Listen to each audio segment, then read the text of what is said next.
साथीहरू आज म खर काट्न हिँडेको है। ल म जाँदैछु खर काट्न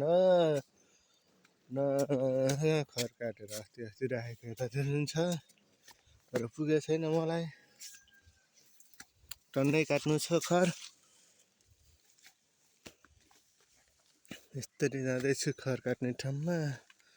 भिड छ। अस्ति नै 2-4 दिन 1 हप्ता अगाडि काटेको खरहरू पलाइसकेछ। फेरि बाबियो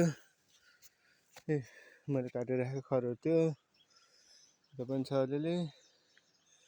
मैले काटेको सबै खरहरू भित्ताको पलाइसकेछ। पानी पर्यो भने त राम्रो पलाउँछ हो यो खर। हिजोको पानी अलिअलि त पर्यो।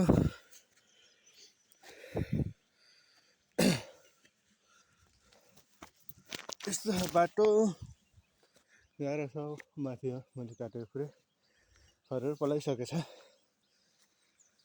फेरि यो भयो यसरी काट्दैन यो खन्याहरू तिल्का तिल्की र 2टा साल मैले काट्दाखेरि बच्चा राखिदिएको हो। भोलि पर्सि अब यो झन् ठुलो हुँदै जान्छ।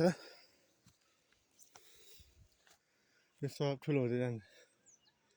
यो साल पनि एउटा बचाइदिएको थिएँ मर्काइदिएको थिएँ क्या साल त होइन।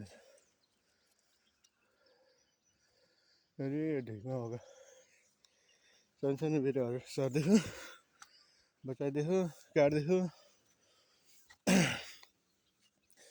यसरी काटेपछि यहाँ डडेल लाउनु असम। डडेल लगाएन भने फेरि हुर्किन्छ। यो ठुलो हुन्छ अर्को साल 2-3 साल यसरी